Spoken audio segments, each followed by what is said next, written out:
Hello guys, welcome back to my channel. তো আগের ভিডিওর লাস্টে আমরা দেখছিলাম যেখানে সংশিয়ান দরজা ভেঙে ভেতরে এনিয়ানকে নিতে যায় অ্যান্ড সেখানে সে দেখে এনিয়ান অজ্ঞান হয়ে নিচে পড়ে আছে। তাড়াতাড়ি করে তার কাছে এসে আওয়াজ দেয় যে রিয়ান, চোখ খুলো, তুমি ঠিক আছো তো? আর বাইরে আমরা দেখি ওয়েইচেনও পৌঁছে গিয়েছিল অ্যান্ড সে সংশিয়ানের পেছনে ভেতরে যেতে চাইছিল, বাট এখানে ডক্টর জাও তাকে আটকায় অ্যান্ড বলে তুমি কি পাগল হয়ে গিয়েছো? ওয়েইচেন বলে ভাই আমাকে ভেতরে যেতে দাও। এখানে আমরা জানতে পারি যে তারা ব্রাদার অ্যান্ড সিস্টার। তারপর আমরা দেখি সংশিয়ান নিয়ানকে তুলে বাইরে আনে অ্যান্ড সে তাদের দিকে তাকায়ও না, যখন কি তারা তাকে দেখে অনেক বেশি শক ছিল যে নিয়ানকে নিয়ে তারা তো মাথা ব্যথা কেন, অ্যান্ড তারা তাকে দেখে যাচ্ছিল। নেক্সট সিনে আমরা নার্সকে দেখি যে সংশিয়ানের আঘাত জায়গায় মলম লাগাচ্ছিল, তখন সেখানে ওয়েইচেন আসে আর বলে তোমার প্রাণের থেকে কি ওই মেয়েটির জীবন এতই দামি? সংশিয়ান বলে তুমি ওখানে আগুন লাগিয়েছিলে তাই না? যদি ওই মেয়েটির কিছু হয়েছে তো? ওয়েইচেন বলে তুমি এমনটা কি করে বলতে পারো? তাকে নিয়ে তোমার এত কিসের চিন্তা? সে বলে আমি ওই লোকেদেরকে ধরে ফেলেছিলাম যারা নিয়ানকে ঘিরে ফেলেছিল। আর তুমি কি ভেবেছো যদি সে মরে যেত আজ, তাহলে পুলিশ কি ইনভেস্টিগেশন করতো না আর তারপর তুমি জেলে থাকতে? সে বলে এমনটা কিছুই হতো না, আমার ভাই সবকিছু সামলে নিত। সংশিয়ান বলে যদি পুলিশের কাছে প্রমাণ থাকতো তাহলে তোমার ভাই তোমাকে বাঁচাতে পারতো না। ওয়েইচেন অনেক ভয় পেয়ে যায় অ্যান্ড বলে আমি তাকে মারতে চাইনি, বরং শুধুমাত্র তাকে ভয় দেখাতে চেয়েছিলাম, কারণ সে তোমাকে বারবার সেডিউস করার চেষ্টা করছিল। সংশিয়ান বলে শুধুমাত্র এটার জন্য তুমি ওখানে আগুন লাগিয়ে দিলে? ওই মেয়েটিকে নিয়ে আমার কোনো চিন্তা ছিল না, চিন্তা তো ছিল আমার তোমাকে নিয়ে, যে যদি পুলিশ জানতে পেরে যেত তাহলে তুমি প্রবলেমে পড়ে যেতে। যা শুনে ওয়েইচেন তাকে হাগ করে নেয় অ্যান্ড বলে আমি তাকে মারতে একদমই চাইনি, শুধুমাত্র তাকে ভয় দেখাতে চেয়েছিলাম। যা শুনে সংশিয়ান ভাবে যদি ওয়েইচেন তাকে শুধুমাত্র ভয় দেখাতে চাইছিল, তার মানে এখনো এমন কেউ আছে যে তাকে মারতে চায়। নেক্সট সিনে কাউকে খবর দেওয়া হয় যে এন্ড টাইমে ওই মেয়েটিকে রেস্কিউ করে নেওয়া হয়েছে এন্ড পুলিশরাও তেমন কিছু ইনভেস্টিগেশন করেনি, কারণ তারা সেখানে গ্যাস সিলিন্ডার পেয়েছে। আর আমরা জানতে পারি এই পার্সন আর কেউ নয়, কোন ছিল, তার মানে সেই নিয়ানকে মেরে ফেলতে চায়। আর এই খবরটি শুনে সে অনেক বেশি রেগে যায়। তারপর নেক্সট সিনে নিয়ানের যখন চোখ খুলে ডক্টর জাও তার কাছে ছিল অ্যান্ড সে তাকে জিজ্ঞাসা করে তুমি ঠিক আছো? সে বলে হ্যাঁ আমি ঠিক আছি। ওই গুন্ডাদের কি হলো? ডক্টর জাও বলে পুলিশ তাদেরকে ধরে ফেলেছে অ্যান্ড তারা জানায় যে তারা শুধুমাত্র তোমাকে ভয় দেখাতে চেয়েছিল, সেখানে কি করে আগুন লেগেছে সে ব্যাপারে তারাও কিছু জানে না। তারা কি তোমাকে কিছু বলেছে? নিয়ান ভালো করে জানতো এই সবের পেছনে ওয়েইচেনের হাত আছে, বাট সে বলে না আমাকে কিছুই বলেনি। ডক্টর জাও বলে প্লিজ এইসব ইনভেস্টিগেশন করানো বন্ধ করে দাও। যদি আজ আমি ওখানে টাইমে না পৌঁছে তোমার প্রাণ বাঁচাতাম তাহলে হয়তো তুমি আজ বেঁচেও থাকতে না। যা শুনে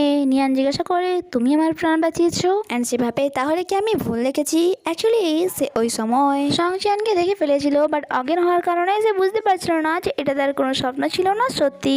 ডক্টর জাও বলে আমি চাই তুমি আমাকে একটা চান্স দাও, আমি তোমার সাথে থাকতে চাই, তোমাকে প্রোটেক্ট করতে চাই, আর এটা তোমার মায়েরও ইচ্ছে ছিল। এটা বলে এসে তাকে হাগ করে নেয় অ্যান্ড বলে যদি তুমি কিছু না বলো তা আমি হ্যাঁ ভেবে নেবো। যখন কি নিয়ান তো এখনো কের ভাবনাতেই ডুবেছিল আর এইসব কিছু সংশিয়ান রুমের বাইরে দাঁড়িয়ে শুনছিল। আর যখনই নিয়ান তাকে দেখে ফেলে সে সেখান দিয়ে চলে যাচ্ছিল, বাট নিয়ান তাকে আওয়াজ দেয় ভেতরে এসে। সে বলে আই হোপ আমি তোমাদেরকে ডিস্টার্ব করিনি।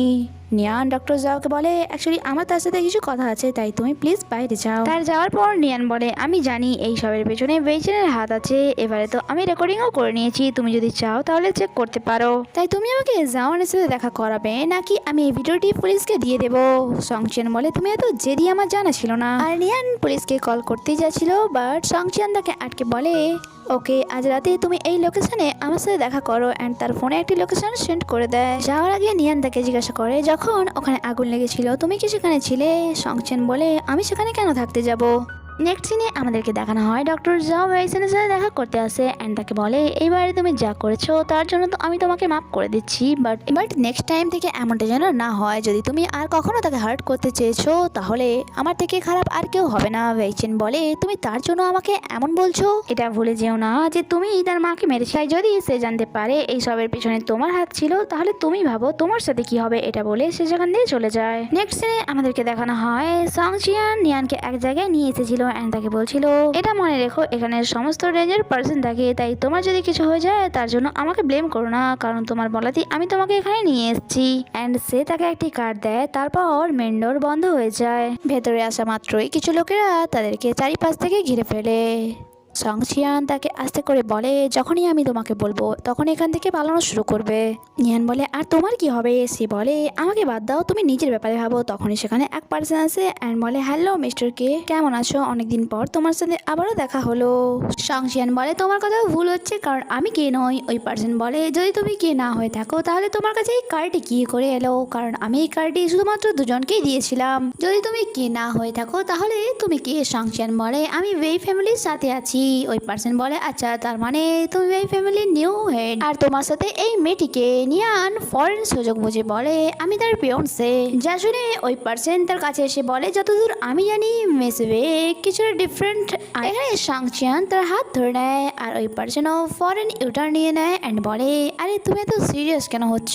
আমি তো শুধুমাত্র বলতে চাইছিলাম মিস ওয়েকে আগে থেকে আরো বেশি সুন্দর লাগছে। সংশিয়ান বলে, ভালো হবে যদি আমরা বিজনেস ব্যাপারে কথা বলি। আমি জাওমানকে খুঁজছি, বলো তুমি তার সাথে দেখা করানোর জন্য কত টাকা নেবে?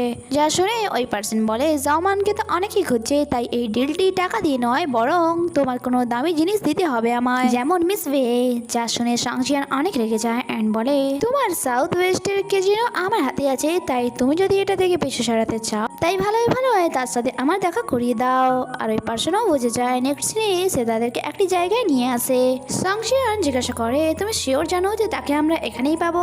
সে বলে, ভিতরে গিয়ে দেখো, তোমরা নিজেই জানতে পেরে যাবে। যখন তারা ভেতরে পৌঁছয় সেখানে জাওমান তো ছিল না, বাট সেখানে কোন দাঁড়িয়েছিল অ্যান্ড তাদেরকে দেখে সে বলে, ভালোই হয়েছে তোমরা এসে গেছো, এবার শুরু হবে আসল খেলা। আর এখানে এই এপিসোডটি শেষ হয়। ভিডিও আগে আরো বেশি ইন্টারেস্টিং হতে চলেছে, তাই যদি আপনারা নেক্সট পার্ট দেখতে চান তাহলে লাইক করে কমেন্টে নেক্সট পার্ট লিখে দেবেন। ততক্ষণের জন্য স্টে কানেক্টেড, বাই বাই।